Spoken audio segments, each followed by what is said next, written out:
Dieppe 1942. L'évocation de ce nom associé à cette date suffit à faire ressurgir le sinistre souvenir d'un raid allié, essentiellement composé de troupes canadiennes.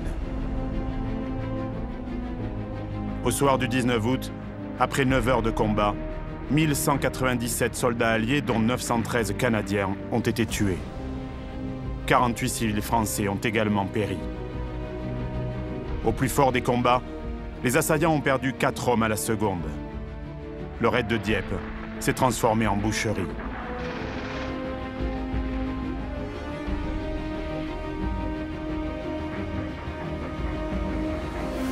Comment expliquer un tel fiasco 2 ans seulement avant le débarquement en Normandie? Cet échec aurait-il pu être évité? Quels étaient les buts stratégiques d'une opération aussi périlleuse? Quels enseignements l'état-major allié en a-t-il tiré?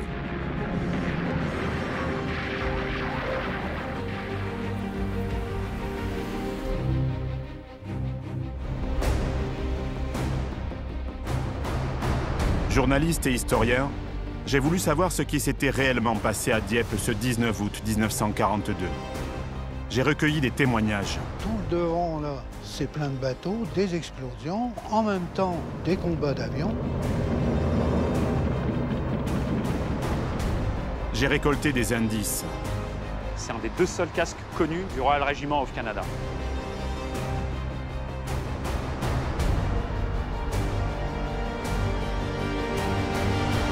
Des passionnés d'histoire vivante ont recréé pour moi les conditions des combats.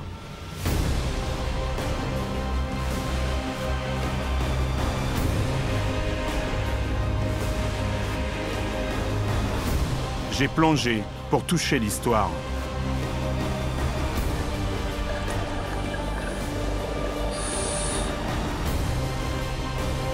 Sur les lieux mêmes de l'affrontement, j'ai tenté de décrypter une bataille dont les causes et les conséquences sont encore mal connues.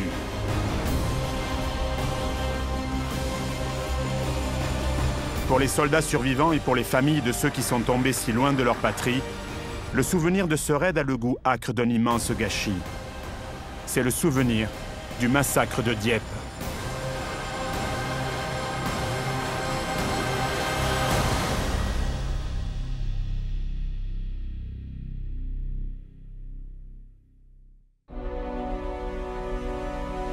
La libération de l'Europe s'est en partie jouée sur les plages de Normandie. Le 6 juin 1944, 2 ans à peine après le raid de Dieppe, les Alliés débarquent au cours d'une opération amphibie qui restera comme la plus formidable de l'histoire militaire. C'est Overlord. En une seule journée, plus de 150 000 hommes et 200 000 véhicules de toutes sortes montent à l'assaut de la forteresse Europe. La réussite de cette gigantesque manœuvre ne tient pas au hasard. Bien d'autres opérations de débarquement ont eu lieu au cours des 4 années de conflit. Au mois de juillet 1942, les Alliés ont déjà préparé une attaque d'envergure sur Dieppe, nom de code Ruther. L'opération est finalement annulée à cause de la météo. Le raid sur Dieppe en août 1942, surnommé Jubilé, peut être considéré comme la première tentative de débarquement en masse sur les côtes françaises. Il s'agit de frapper l'ennemi vite et fort.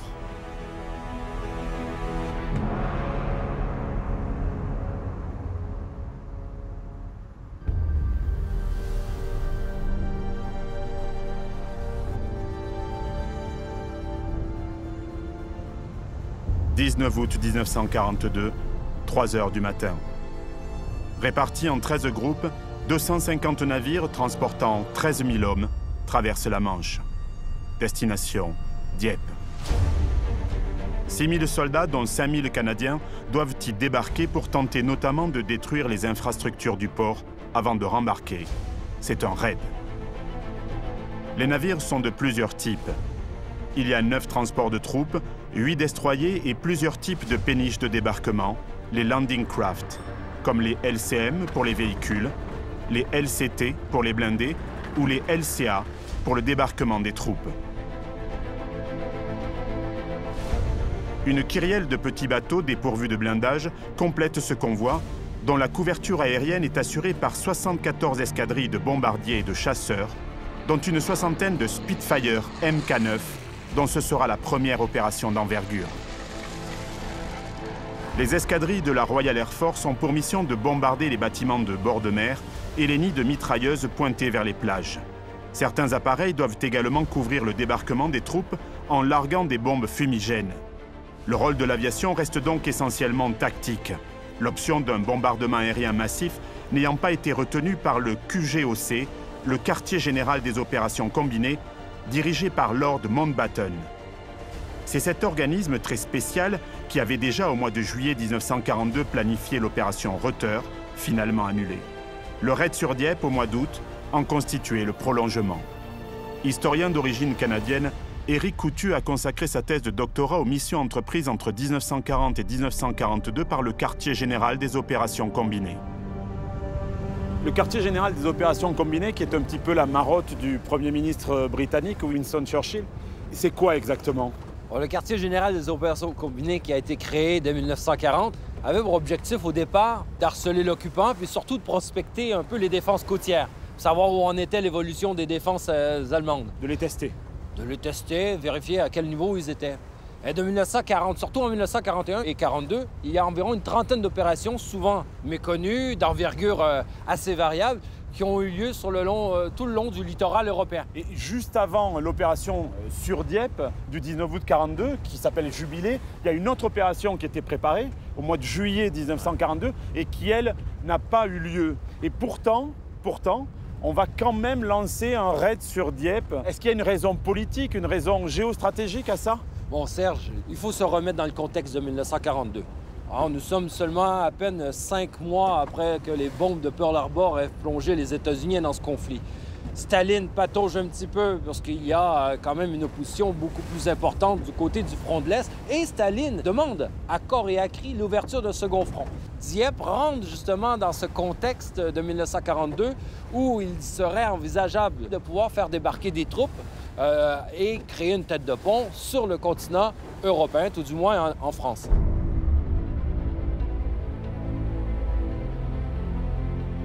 Au mois d'août 1942, la situation des Alliés n'est pas favorable.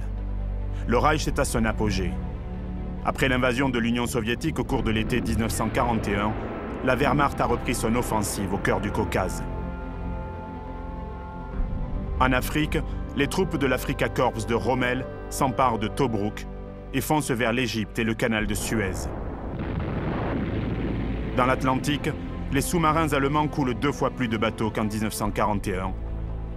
Les Alliés veulent reprendre la main, coûte que coûte. Mais juste avant que cette opération Jubilé et même que Ruther ne soit lancée, il y a eu des manœuvres qui ont eu lieu.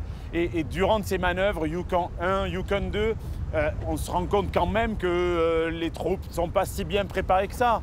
Et malgré ça, on essaye quand même de débarquer à Dieppe alors qu'il y a des carences dans la préparation. Oui, je te vois venir, Serge. Mais c'était comme ça, hein, pour toutes les opérations combinées, il y avait souvent des essais qui étaient réalisés, des essais qui étaient plus ou moins satisfaisants. Or, pour Dieppe, c'est la première fois qu'on fait quelque chose d'aussi important. On n'a jamais fait une opération à plus de 1500 hommes encore, en utilisant et en combinant à la fois l'armée de terre, l'aviation et la marine. Donc, les soldats canadiens, initialement, c'était des commandos, mais il n'y en avait pas assez. On a pris des soldats canadiens, ils étaient cantonnés depuis un certain temps. Ils sont entraînés comme les commandos, mais de façon beaucoup plus rapide. Hein? Guerre urbaine, combat corps à corps. On prévoit un peu escalader les falaises, débarquement, rembarquement, véhicules blindés. Donc, ils sont entraînés, mais effectivement, les simulations n'ont pas été concluantes. Mais c'était pas la première fois qu'on faisait ça. C'est pas la première fois que les simulations sont pas concluantes. Maintenant, effectivement, c'est une première. Et comme toute première, il y a des dysfonctionnements qui ont eu lieu lors de l'opération.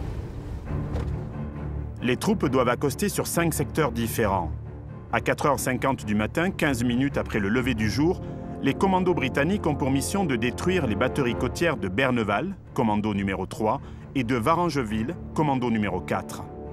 Dans le même temps, 2 régiments canadiens doivent s'engager dans les brèches de la falaise de part et d'autre de Dieppe, à Puy et à Pourville. Objectif, neutraliser les batteries d'artillerie allemandes qui défendent la plage. À 5 h du matin, 2 autres régiments canadiens débarqueront sur la plage de Dieppe, appuyés par un régiment blindé.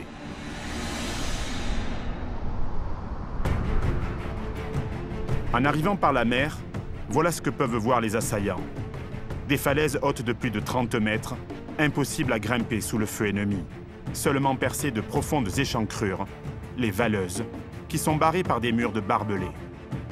Les Allemands n'ont pas pris la peine de couler la côte d'Albâtre sous le béton. La nature leur offre les murailles d'une forteresse vertigineuse. À Dieppe, le vieux casino a été transformé en bunker. Le front de mer est couvert de barbelés. Des fossés anti-chars ont été creusés.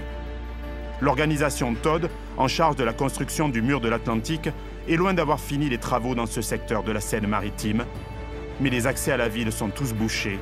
Les rues menant à la plage sont barrées de blocs de béton. L'objectif fixé aux fantassins et aux 50 chars qui débarqueront à Dieppe paraît simple. Franchir la digue, traverser une large esplanade pour pénétrer dans la ville par d'étroites ruelles. Une partie d'entre eux devra se diriger vers le port pour y détruire les navires, les installations portuaires et une usine pharmaceutique. L'autre partie devra se diriger vers le sud, à 5 km, en direction d'Arques-la-Bataille, pour y détruire le quartier général allemand. Mais il y a un petit problème. Non seulement le quartier général allemand n'est pas à l'endroit prévu, mais les forces de l'ennemi ont été sous-évaluées. Ce ne sont pas des conscrits inexpérimentés qui attendent les soldats canadiens, mais des soldats aguerris. Et ils ne sont pas 500 comme prévu.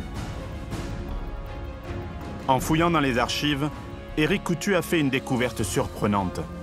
Le quartier général des opérations combinées a commis une erreur d'appréciation. Éric, nous sommes à quelques encablures de la plage de Dieppe qui se profile là à l'horizon. Le 19 août 1942, les barges de débarquement sont arrivées comme nous sur cette plage.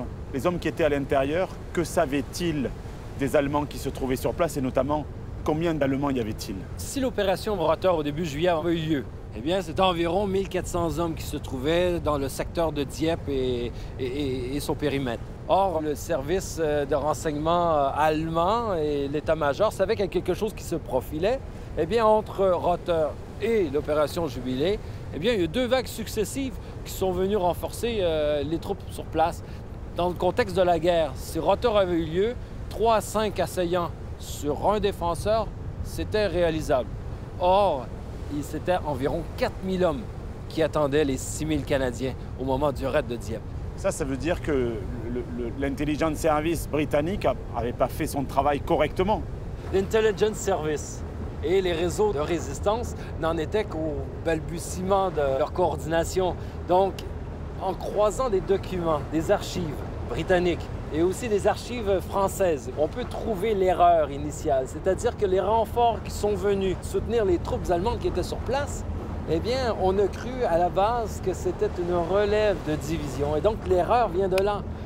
Eux ont cru qu'il y avait une relève de division alors que c'était plus du double des effectifs qui étaient là. À certains égards, on pourrait penser que le raid de Dieppe n'a pas été bien préparé. On ne peut pas dire que le raid de Dieppe n'a pas été bien préparé. C'est une première d'une opération aussi importante avec des véhicules blindés, avec un nombre de soldats au moins 4 fois plus important que ce qu'on avait fait jusqu'alors. Il y avait un plan très rigide de 121 pages qui demandait une coordination quasi parfaite des 3 armées. Et ce manque de flexibilité a été aussi une erreur. Il suffisait qu'il y ait un grain de sable, un élément qui ne fonctionne pas, ça pouvait avoir des répercussions sur la totalité de l'opération et avoir un effet domino sur le résultat global. Et c'est ce qui s'est passé. Effectivement. Les grains de sable ne vont pas manquer. Les hommes qui s'apprêtent à débarquer ignorent tout de ce qui les attend. Les effectifs des défenseurs, le nombre, les emplacements et la taille des blocos. Il va falloir improviser sur place. Avant le départ, le major général John Roberts, qui commandera les troupes terrestres, a dit à ses hommes « Ne vous inquiétez pas, les gars, ce sera du gâteau. Les heures qui vont suivre montreront qu'il ne devait pas être pâtissier. » Aux 2 extrémités du dispositif, les commandos numéro 3 et numéro 4 doivent débarquer pour détruire les batteries côtières. 3h47 du matin. Les péniches du commando numéro 3 font route vers les plages de Berneval et Belleville-sur-Mer, nom de code jaune 1 et jaune 2. Mais un événement imprévu va venir perturber la mission. Diepois de souche, Hervé Fillu est passionné par l'histoire du raid du 19 août 1942, dont il connaît le moindre détail, et pour cause. Il y a quelques années, en fouillant dans les archives de la ville, il a fait la découverte d'un document exceptionnel. Oui, oui, c'est sur la messagerie. Il est là. La surprise des surprises. Là, tu as devant toi la copie du rapport du général Haas, qui commande le 302e division d'infanterie et tout le secteur de Dieppe. Et c'est le rapport sur le raid de Dieppe, vu du côté allemand. Mais en quoi c'est exceptionnel d'avoir ça? Là, tu as un rapport complet, minute par minute, de tous les événements de la bataille. Le récit de la bataille. Tu as le récit de la bataille. Tu veux un exemple? Je sais pas, le début de la bataille, par exemple? Ça doit être par là, ouais. Tiens, regarde. 4h45, la sentinelle de Berneval entend le combat naval. C'est le début de la bataille. Et c'est parti.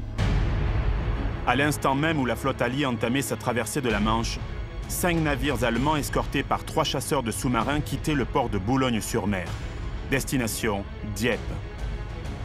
À 15 km des côtes, la flotte allemande intercepte les barges se dirigeant vers les plages de Berneval. L'affrontement est inévitable. Seules 7 des 24 barges alliées vont atteindre leur objectif. Il est déjà 4h50 du matin et du côté allemand, sur ce secteur, l'alerte a été donnée.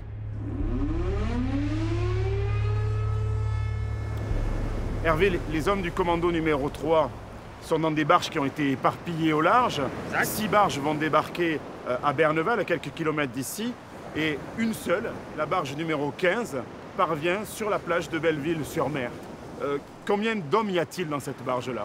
Exactement, ils sont 19. Ils sont commandés par le major Peter Young. Donc 19 sur les 120 qui étaient prévus au départ. Exactement, oui, oui. Donc là, ils sont complètement sous-effectifs. Et qu'est-ce que 19 hommes peuvent faire quand ils arrivent sur cette plage? Ils doivent se sentir vraiment seuls. Ah oui, et en plus, ils ont un autre problème, c'est qu'en échouant ici, ils se retrouvent confrontés à un mur de barbelés qui fait ici, qui obstrue complètement la valeuse. Il fait à peu près 2 mètres de haut sur 2,50 mètres de profondeur. Donc il faut le passer, il faut couper les barbelés. Bien sûr, tu ne vois pas à travers. Madrier de chemin de fer entre deux, tu ne passes pas, quoi. Bon, un truc comme ça, c'est une formalité pour un groupe de commandos. Il y a juste à franchir, quoi. Oui, ils sont entraînés pour faire ça. Bah, complètement, oui, oui. Mais ils ont vraiment un souci, c'est qu'ils n'ont pas emmené le matériel pour franchir ces barbelés. Ils n'ont pas les pinces, ils n'ont pas les tenailles. Et là, ils sont dans les autres barges, peut-être qu'ils sont restés au large. Exactement, et donc là, ça commence assez mal pour eux, quoi. Et ils vont quand même attaquer cette valeuse? Ah bah oui, bien sûr, oui, oui. Ils vont réussir à la franchir.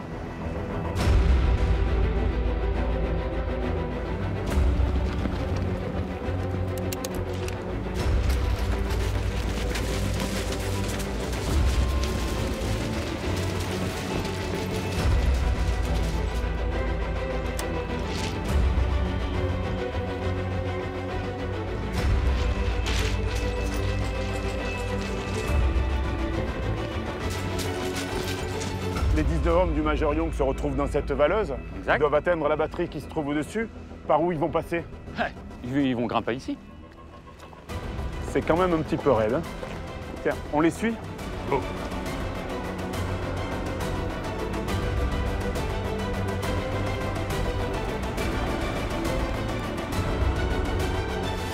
Sur la plage Jaune 1 à Belleville-sur-Mer, entre 5h40 et 6h du matin, 6 péniches de débarquement sont parvenues jusqu'au rivage. Mais les Allemands, avertis par les échos de la bataille navale, les attendent de pied ferme. Une centaine de commandos, dont 50 rangers américains et quelques Français du commando Kiefer, réussissent à débarquer, mais ils sont bloqués quasiment tout de suite.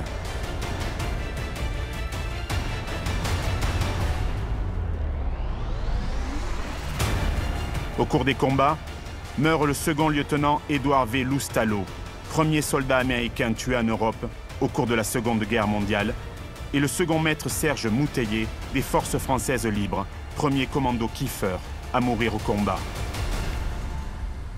Il est 5h30 du matin à peu près. Oui. Les 19 hommes du Major Young, du commando numéro 3, qui ont débarqué à Belleville-sur-Mer, ont quitté la Valeuse et ils arrivent ici, dans cette plaine. Il fait encore nuit, il y a moins de vent qu'aujourd'hui quand même. Ah oui, c'est vrai. Et quel est leur objectif? Alors l'objectif est simple, il faut qu'ils attaquent et qu'ils détruisent la batterie Goebbels, constituée de 6 canons de 155. Elle est là au niveau du bunker? Non, pas du tout. Le bunker que tu vois là, il a été construit en 1943. Non, la batterie est enterrée un peu plus derrière, à environ 300-400 mètres. Tu vois, à peu près au niveau des sapins que tu vois là-bas derrière.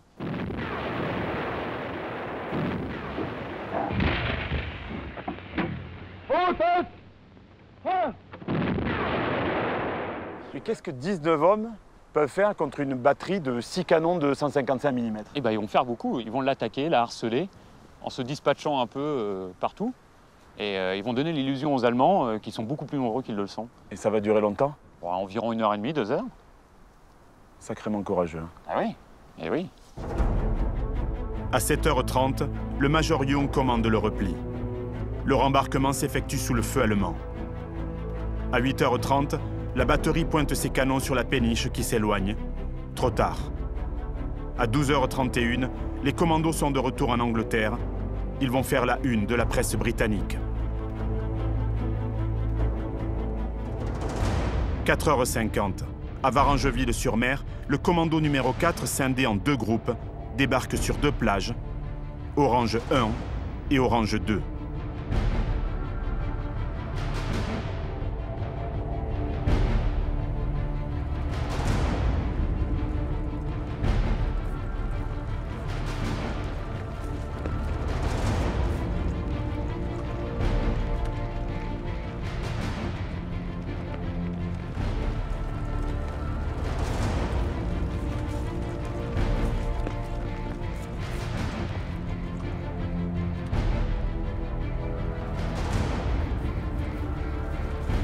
Nicolas Bucourt, natif du pays de Caux, est passionné par l'histoire des troupes aéroportées et commandos britanniques, et plus particulièrement par les raids survenus dans la région en 1942. Nicolas, les hommes du commando numéro 4 débarquent ici à Vaste-Rival et à Sainte-Marguerite-sur-Mer entre 4h50 et 5h du matin, le 19 août 1942. Quelle est leur mission? Leur mission, c'est de détruire une batterie côtière juste derrière le bois là-bas. Qui se trouve là-haut, sur le plateau. C'est ça, près de Varangeville. Combien de canons? 6 de 155 mm. Et ils vont réussir leur mission? Ah oui, ici c'est une réussite totale. Quelle est la différence avec Berneval où finalement la mission du commando numéro 3 s'est mal passée? Pourquoi ici ça a bien fonctionné? Le facteur chance, ici ils n'ont pas été embêtés par la Kriegsmarine. Oui, le combat naval là-bas avait perturbé le débarquement. Ici, il n'y a pas eu de problématique. Non, et en plus ça a pu créer une diversion leur permettant de débarquer. C'est-à-dire le fait que là-bas il y a eu des problèmes, les Allemands se sont focalisés sur Berneval et ici ils étaient un petit peu plus détendus. C'est ça, Berneval est à l'opposé de l'ensemble du dispositif du raid de Dieppe. Donc ça fait qu'en étant ici, ils étaient plus ou moins tranquilles. Ce qui explique leur réussite. Le rapport allemand sur le débarquement du 19 août 1942 précise « 7h50, batterie 813 signale, ennemi a pénétré dans position. 5 pièces sont rendues inutilisables par l'ennemi par charge explosive et incendiaire. Batterie presque anéantie. » La mission du commando numéro 4 est parfaitement remplie. Les 200 hommes peuvent rembarquer. En redescendant vers la plage, l'un des commandos fait plusieurs photos. Il prend d'abord ses camarades et les péniches déployant l'écran de fumée destiné au rembarquement. Soudain, sur le versant opposé, le photographe capte 2 silhouettes dans son objectif. 2 civils sont en train d'observer le rembarquement des commandos. L'identité de ces 2 voyeurs restera longtemps un mystère. Je les ai retrouvés. Gérard Cadeau avait 14 ans en 1942. Gérard, ici on est devant votre maison d'enfance. C'est là que vous avez vécu toute votre enfance. Qu'est-ce qui s'est passé ici à la Lézardière ce 19 août 1942 pour vous? C'est-à-dire que le 19 août 1942, nous sommes réveillés par des avions qui passent au ras des arbres. Mon père décide de quitter la maison et d'aller se mettre à l'abri. Alors nous sortons de la maison. Qu'est-ce que se présente devant nous? 4 soldats, habillés de kaki, barbouillés de noir. Donc ça, c'était les commandos qui venaient de débarquer à Vaste-Rival. Voilà, hein, les bonnets, barbouillés de noir. Mais sur le coup, on n'a pas d'idée aux commandos. Alors mon père lui dit, mais au fait, qu'est-ce qui se passe? Il dit, voilà, c'est un commando. Nous avons débarqué pour détruire les batteries. Et une fois parti, mon père dit, bon, maintenant on va aller voir à la falaise, qu'est-ce qui se passe? Vous voudriez bien m'amener à l'endroit où vous avez vu la bataille de Dieppe? Oui, pas de problème, on y va. Hein. Allez, allons-y. C'est exactement l'endroit. Je vous suis. Donc là, en fait, ça descend Oui. vers la Valeuse de Vaste-Rival. Voilà. C'est celle-ci qu'ils ont empruntée pour débarquer. Oui. Quand vous les voyez, c'est au moment où commence l'opération. Oui, quand on se lève, il est 5 heures. D'accord. Quand on entend les premières explosions du côté des batteries, on n'est pas loin de 6 heures. Mais vous ne savez pas ce qui se passe à ce moment-là? Non, si le commando vient pas chez nous, on ne sait rien. Hein. Et lui parlait français, bizarrement. C'est un Français. Ah, c'était un Français? Ah oui, c'est Taverne, c'est un Français. Il y avait 3 Français, hein. Taverne, Rabouan et Baloche. Vous les avez revus par la suite? Ah oui, tous les 3. Ah oui, Rabouan, il venait passer 8 jours à la maison après la guerre. Alors voilà, c'est là, si on peut rentrer ici.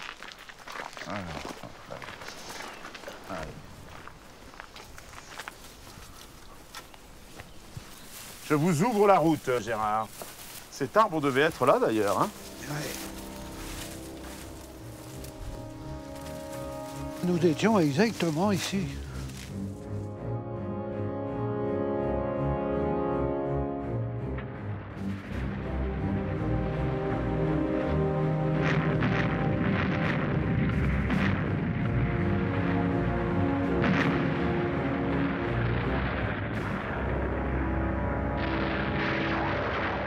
Vous avez été le témoin, véritablement, du raid de Dieppe. Vous avez vu le spectacle de cette bataille. La partie ici, mais aussi également la partie devant Dieppe. Hein. Tout le devant, là, c'est plein de bateaux, dont certains, on les voit, ils tournent en rond hein, pour gagner la bordure de la côte. Et des explosions, en même temps des combats d'avions. Hein. On en a vu 3 tomber là devant Dieppe.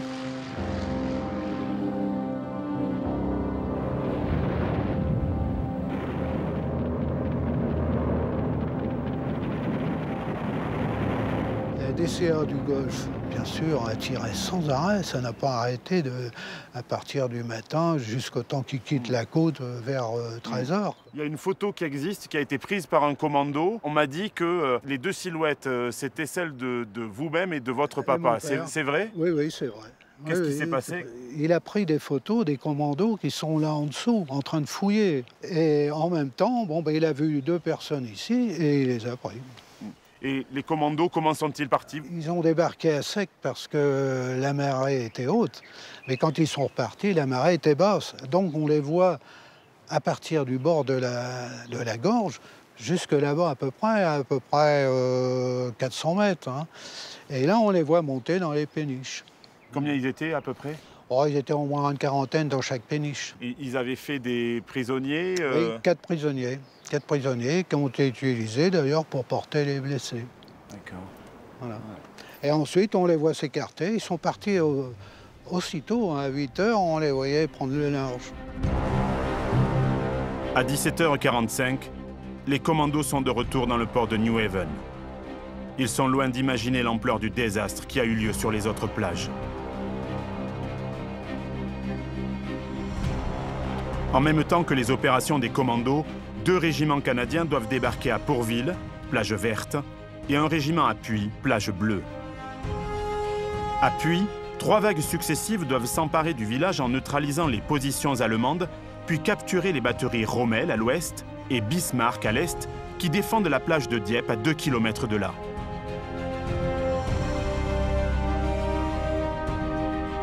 Les Allemands retranchés à Puy ont entendu l'accrochage de Berneval, mais ont-ils réalisé que quelque chose se préparait?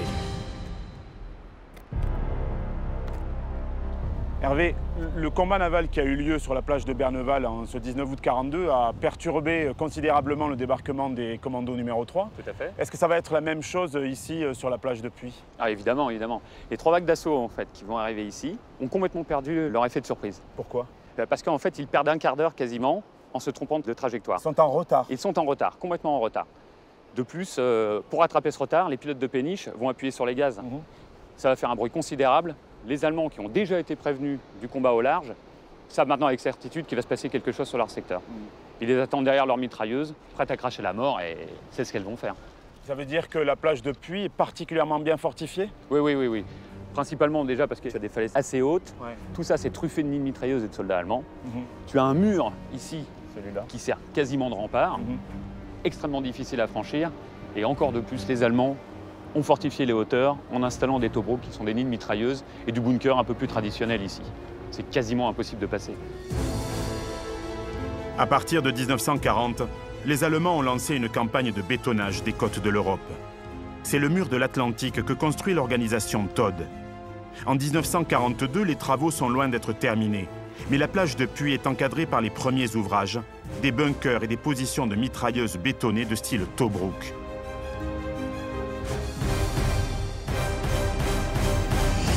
Les villas de Puy avaient été réquisitionnées par les Allemands qui les ont fortifiées. Ah oui, oui, exactement. Principalement celle-ci. Ici, c'était un très très gros point d'appui. Je veux dire que ça a un petit peu chauffé dans le quartier. Bah, tu vois, cet escalier qui était présent là le 19 août, qui est complètement criblé d'impact de balles. Tiens, regarde là, tu vois là, ici, là, il y en a une, et celle-ci a été rebouchée. Et t'en as un peu plus haut. Ça, c'est des impacts de balles. Oui, oui, oui, ça, c'en est une. Ça a vraiment dû taper. Hein. À Puy, le dispositif fortifié allemand est implacable. Les ouvrages bétonnés couvrent la plage de leurs tirs croisés. À l'intérieur, des mitrailleuses redoutables, les MG-34, capables de tirer entre 800 et 900 projectiles en une petite minute.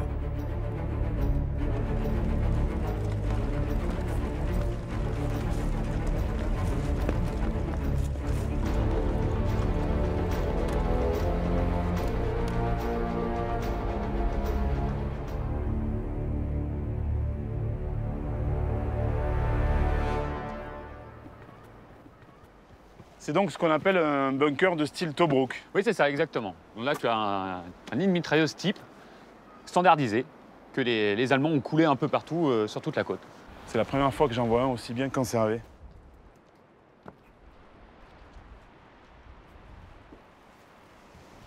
Ouais, et effectivement, d'ici, une mitrailleuse prend toute la plage en enfilade. Lorsqu'elle parvient en vue de la plage de Puy, la première vague a déjà 17 minutes de retard. Les Allemands l'attendent depuis des heures. Ce ne sont pas moins de 3 vagues d'assaillants, près de 600 hommes, qui vont être jetés sur cette plage pour y subir le même sort. Dès que les barges arrivent, les Allemands déclenchent un feu d'enfer. La plupart des soldats sont touchés avant même d'avoir pu sauter dans l'eau froide. Ceux qui parviennent à mettre le pied sur la plage sont tous blessés ou tués. Et le plus sidérant, c'est que ces gars vont continuer de se battre. Ils vont poursuivre le combat, et une poignée va même parvenir à quitter cet enfer pour traverser le village.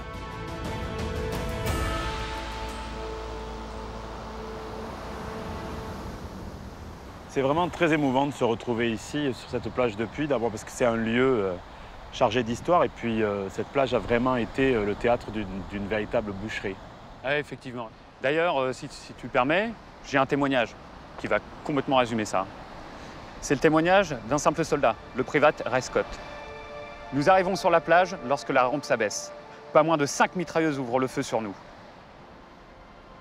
La grande maison blanche sur la gauche est remplie de mitrailleuses qui nous tirent aussi dessus. Si vous n'êtes pas tué par le tir croisé, c'est que vous avez de la chance. Le seul couvert est un long mur, toujours à la vue des tireurs. Tout est dit.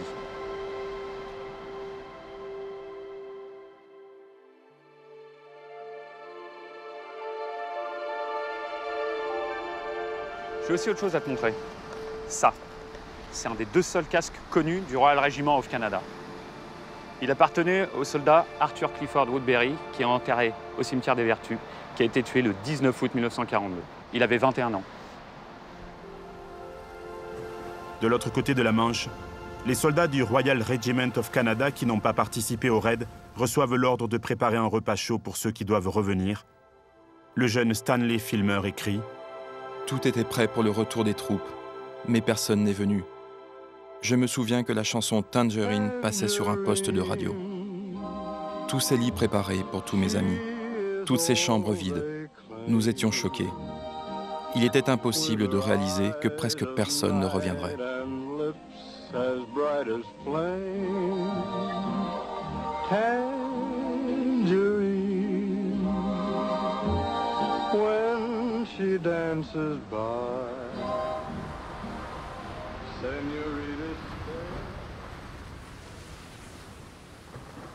Sur les 554 hommes débarqués, 65 seulement retourneront en Angleterre. 289 sont faits prisonniers par les Allemands. Tous les autres sont restés sur la plage de Puy à tout jamais. Le rapport allemand annonce laconique, 8 heures, Puy solidement entre nos mains. En fait, une poignée de Canadiens a réussi à sortir de la plage et à se retrancher dans un bois. Ils se rendront à 16h30. La mission a échoué. Les batteries d'artillerie allemandes n'ont pas été réduites au silence. Elles peuvent continuer de tirer sur la plage de Dieppe. Il ne reste plus qu'à espérer que les batteries de Pourville auront été détruites.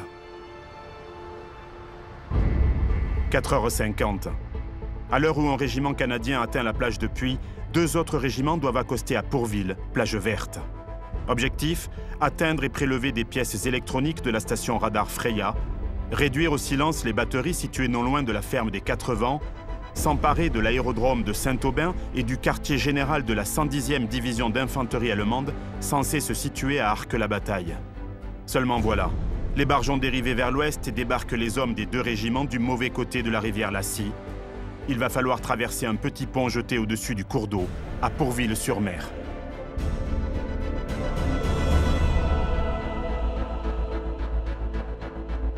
Ce pont va demeurer quasiment infranchissable, jusqu'à ce que le lieutenant-colonel Mérite arrive et le traverse à plusieurs reprises.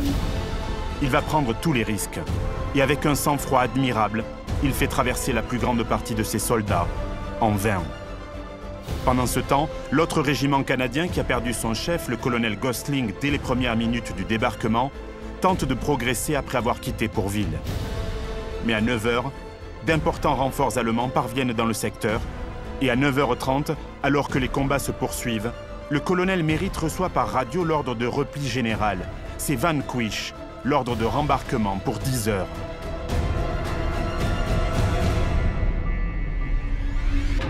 Les hommes des 2 régiments n'ont plus qu'une demi-heure pour retraiter vers le lieu où ils ont débarqué à l'aube. Les pertes sont déjà de 20%, elles vont grimper à 40%, car pendant 1 heure, les soldats se retrouvent coincés sur la plage, à la merci des Allemands, sous une pluie d'obus de mortier, vulnérables aux tirs des mitrailleuses et des snipers ennemis. C'est l'hécatombe. Lorsque les Landing Craft Assaut arrivent, la cohue est indescriptible. La marée est basse. Le rembarquement se fait sous un feu meurtrier. Certaines barges pleines d'hommes sont touchées de plein fouet.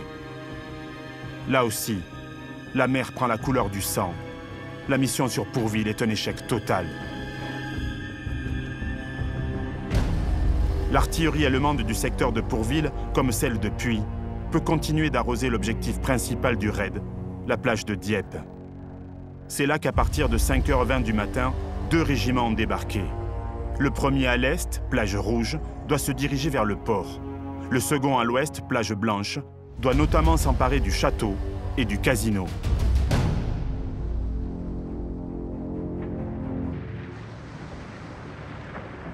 « 5h20. Les barges de débarquement approchent de la plage de Dieppe.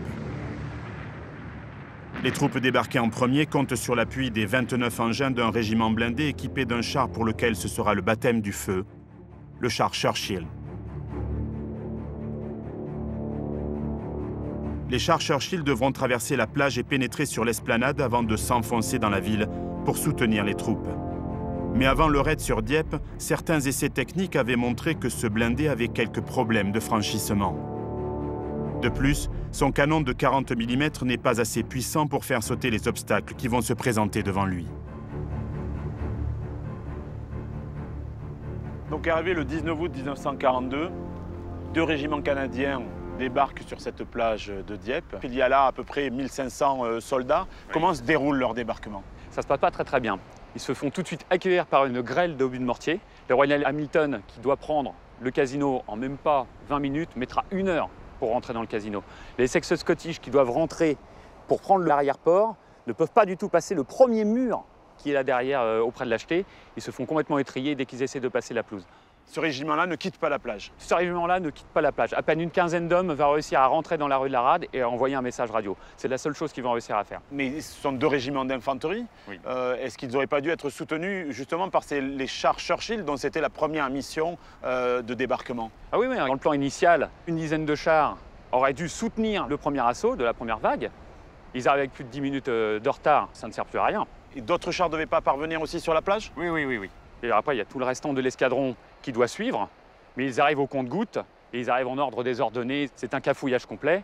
aucune coordination, les hommes sont complètement obligés de s'adapter. Là, ce que tu me décris, c'est véritablement le chaos. Ah oui, oui, complètement, et ça va aller en crescendo. Ici, les Allemands, leur défense va s'étoffer de plus en plus, et ça va tomber, ça va taper de plus en plus fort pour les Canadiens qui vont être sur les galets. Mais les officiers ne peuvent pas donner leurs ordres, il y a quand même des missions qui ont été définies. Tout va être complètement disloqué, la chaîne de commandement va être disloquée. C'est-à-dire qu'en fait, pour la plupart des officiers sur les 2 régiments, la plupart vont être blessés, ou ne vont pas pouvoir communiquer leurs ordres, tellement leurs hommes vont être éparpillés à cause des retombées d'obus de mortier.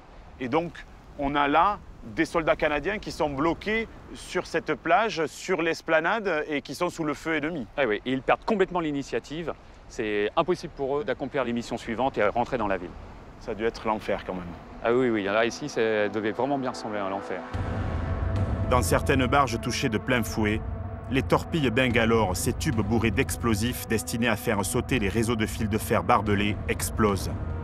Peu de soldats en réchappent. Pendant ce temps, à bord du destroyer HMS Kalp, l'état-major reçoit des messages tronqués qui sont souvent mal interprétés. La plupart des transmissions radio sont déréglées par les vibrations des tirs du navire. Presque rien ne s'est passé comme prévu. Depuis l'engagement de la première vague sur la plage de Dieppe, il y a peu d'informations et celles qui parviennent jusque-là sont catastrophiques. Pourtant, le chef des opérations terrestres, le général Roberts, va commettre l'irréparable.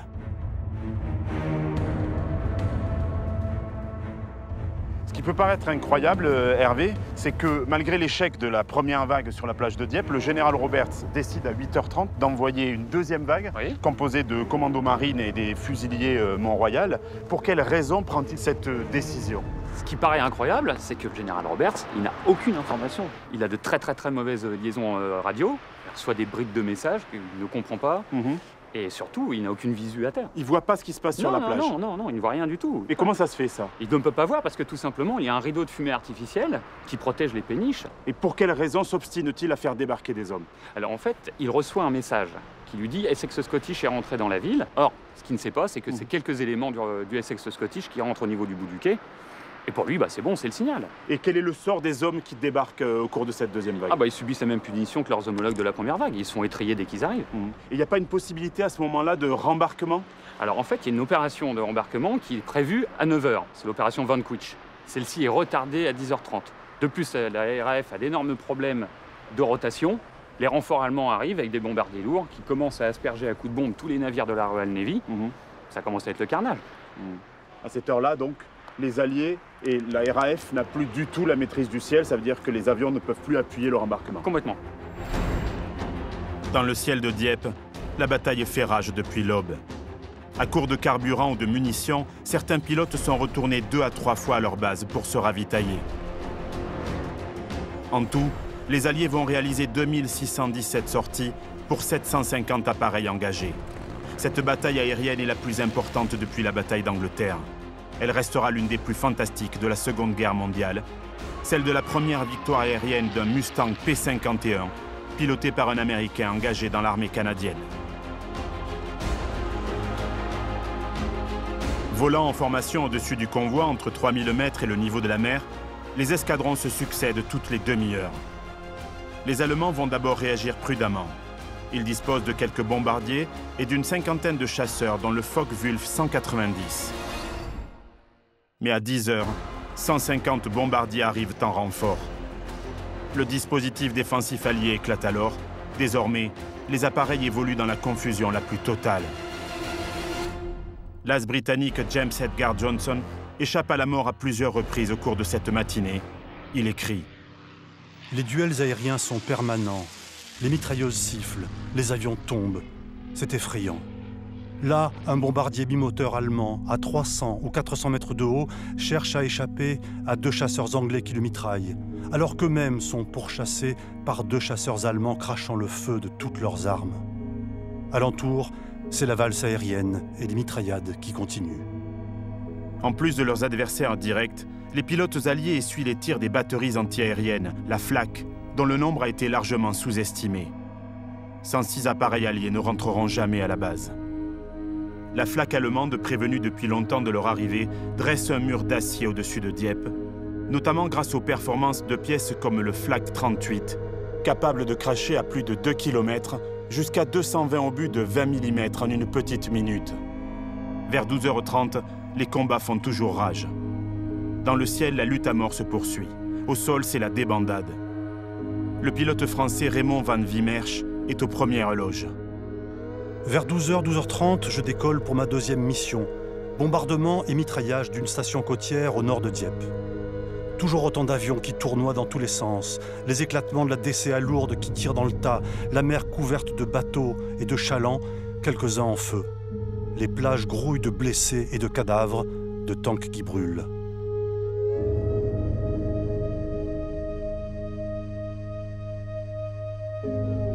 Le rivage est effectivement jonché de toutes sortes de matériel, des armes, des casques, des sacs, des effets personnels.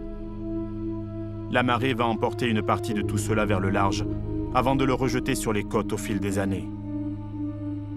La mer a englouti tous les vestiges de ces furieux combats. Les plus gros reposent par 30 mètres de fond. C'est le cas de l'un des 8 destroyers de la flotte, le HMS Berkeley, fier navire de 85 mètres de long sur 9 de large, dont les petits canons se sont avérés incapables de détruire les défenses allemandes. Pierre-Yves Lepage et son association le GRIEM, groupe de recherche et d'identification d'épaves de Manche, ne se contentent pas de rechercher et d'identifier les épaves de la région dieppoise. Ils mettent en valeur ce patrimoine généralement oublié, et pour cause. Quand on pense au raid de Dieppe, on pense aux grands bassins qui ont débarqué, parce que c'est eux qui ont payé le plus lourd tribut. Mais il y avait également une flotte, non, avec eux? Et il a bien fallu les amener, ces fantassins. Il y avait 250 navires qui ont été affrétés pour ça. Donc c'est une flotte assez conséquente quand même. C'est une flotte très conséquente pour l'époque, qui était composée de navires d'escorte, de navires de ravitaillement et des navires de transport de troupes. Et il y avait de gros navires pour appuyer le raid? Non, il n'y avait que des destroyers. 8 destroyers. 7 destroyers étaient d'origine britannique et 1 destroyer était d'origine polonaise. C'est quand même ça, ce sont de petits navires. Pourquoi Mountbatten n'a pas choisi des croiseurs ou des cuirassés pour justement appuyer le raid? Il a refusé en fait. Et alors que les canons des cuirassés auraient été très efficaces contre les défenses allemandes sur le port de Dieppe notamment, alors que là, les destroyers n'avaient que des canons de 4 pouces. Et est-ce qu'il y a eu des pertes dans la flotte alliée? Il y a eu 34 navires qui ont été coulés ce jour-là, dont un de ces destroyers, le HMS Berkeley, qui avait été construit en janvier 1940. Donc il est neuf en fait? Il est tout neuf. Ouais. Et cette perte, c'est presque un petit peu le symbole de ce gâchis qu'a été le raid de Dieppe. Et on va le voir ô combien c'est un gâchis. Ouais. Ben, tu me fais visiter? On y va, c'est parti. Allez. Merci beaucoup. Le refus obstiné de Lord Mountbatten, chef du quartier général des opérations combinées, va avoir des conséquences dramatiques. Les hommes débarqués sur les plages ne disposent d'aucun soutien d'artillerie. À quelques encablures des côtes dieppoises, les 8 destroyers de la flotte demeureront impuissants. Là, je suis sur l'écho. Vas-y, largue. Pire encore, ils vont devenir les cibles de l'aviation allemande. C'est dans ces circonstances que va se jouer la tragédie du Berkeley. L'écho qui est là, c'est l'épave. Est-ce qu'il faut sortir maintenant? Le dessin que l'on voit là, le décroché, c'est l'épave. C'est pour faire en sorte que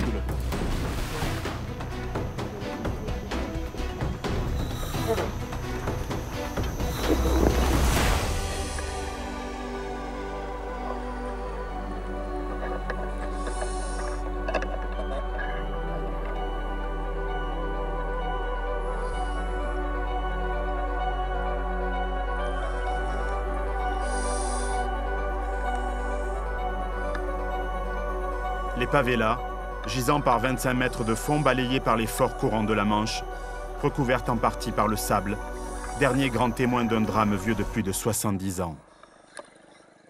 C'est une masse couverte de concrétion que me désigne mon compagnon de plongée, un bloc de plus de 3 mètres de haut. Ce sont les canons situés à l'avant de l'épave, plantés dans le sable à tout jamais. Les 2 culasses pointent leurs yeux vides vers la surface. 13h18, le HMS Berkeley est en train de rembarquer les troupes qui refluent depuis la plage de Dieppe. Un bombardier allemand touché par les canons antiaériens des navires se décharge de ses bombes à la hâte avant de s'écraser. L'un de ses projectiles tombe sur le Berkeley. Le navire est condamné et malgré les efforts de l'équipage, il s'enfonce partiellement dans les flots. Le raid est terminé pour le destroyer mortellement touché. les Anglais vont être obligés de le saborder. Une torpille tirée par son navire frère, le HMS Albrighton, achève le Berkeley, qui ne tombera pas entre les mains des Allemands.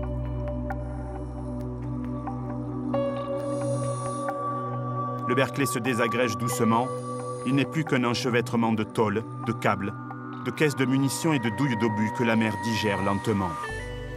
Cette machine de guerre n'est plus qu'un récif artificiel, un paradis pour poissons et autres crustacés. Mais l'émotion reste intacte. Effleurer l'épave du Berkeley, c'est toucher un vestige, c'est toucher l'histoire.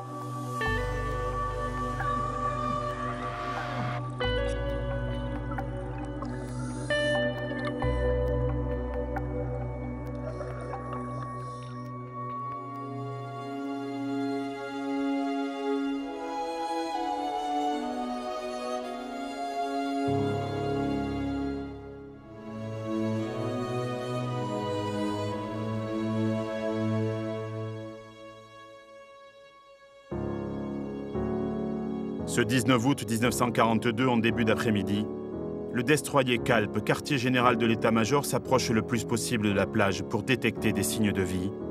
Mais tout est fini. Les combats ont cessé. Les forces alliées se replient après 9 heures de combat, laissant 1197 tués et 2000 prisonniers. Ces hommes partent pour 2 années d'une très dure captivité.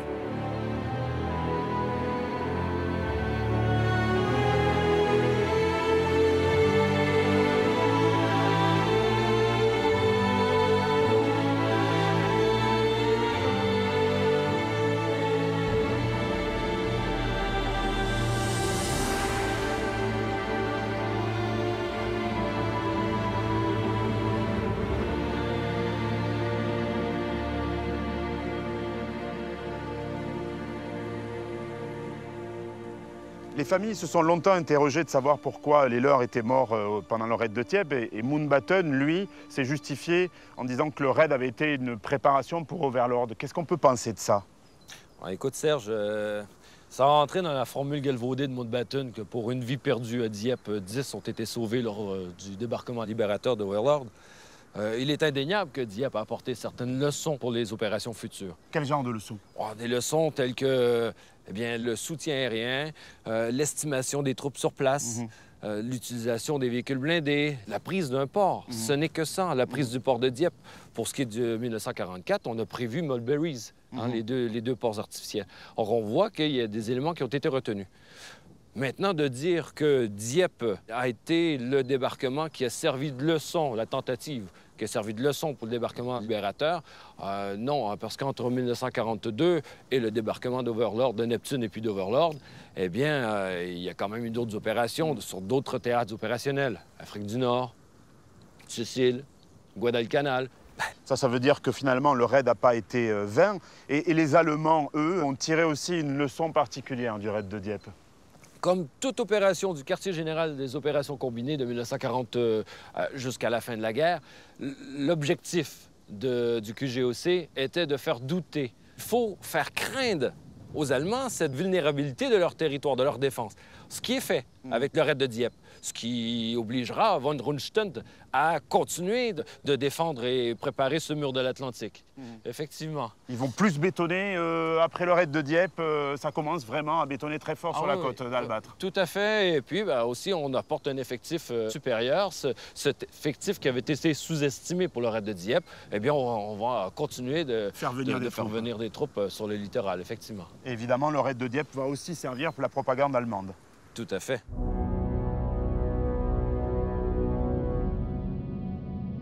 Dès le 19 août, la propagande allemande s'empare de l'événement. Les défenseurs de la forteresse Europe peuvent rouler des mécaniques. Les envahisseurs ont été rejetés à la mer. Le lendemain même du raid, le chef du gouvernement de la France de Vichy, Pierre Laval, écrivait « J'ai appris avec une grande satisfaction comment les fonctionnaires et la population se sont comportés hier. » Pour remercier les Diepois de n'être pas sortis de chez eux pendant les combats, les Allemands proposent même au maire René Levasseur de remettre la croix de fer à la ville. L'occasion est trop belle de promouvoir la politique de collaboration. Mais le maire de Dieppe refuse et demande à la place la libération des prisonniers de guerre originaires de la ville et de ses environs. Après de multiples tractations, 1581 hommes reviennent de captivité au mois de septembre 1942. Ce que les Allemands et le gouvernement de Vichy ont délibérément ignoré, c'est qu'une partie des Diepois n'était pas en ville ce 19 août, que la plupart sont restés terrés dans les caves et que beaucoup ont préféré tenter d'éteindre les incendies qui ravageaient leur cité. Qu'aurait-il pu faire d'ailleurs au milieu de cette bataille infernale? Quelques jours avant le raid, Londres n'avait-il pas donné des consignes? Des tracts et des appels à la radio avaient averti « Ceci est un coup de main et non pas l'invasion. Nous vous prions instamment de n'y prendre part en aucune façon et de ne faire quoi que ce soit qui puisse entraîner des représailles de l'ennemi. » Sur ces ondes, la BBC annonçait aussi la victoire. Il faudrait attendre un peu.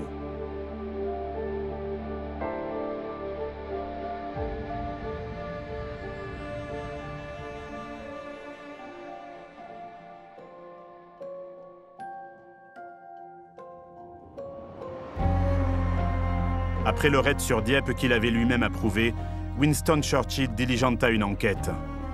Il fit annuler tous les futurs raids des opérations combinées et obtint la mutation du vice-amiral Mountbatten en Asie du Sud-Est en tant que commandant suprême des forces alliées. C'était une promotion. 1197 soldats alliés, dont plus de 900 Canadiens, ne sont jamais rentrés chez eux.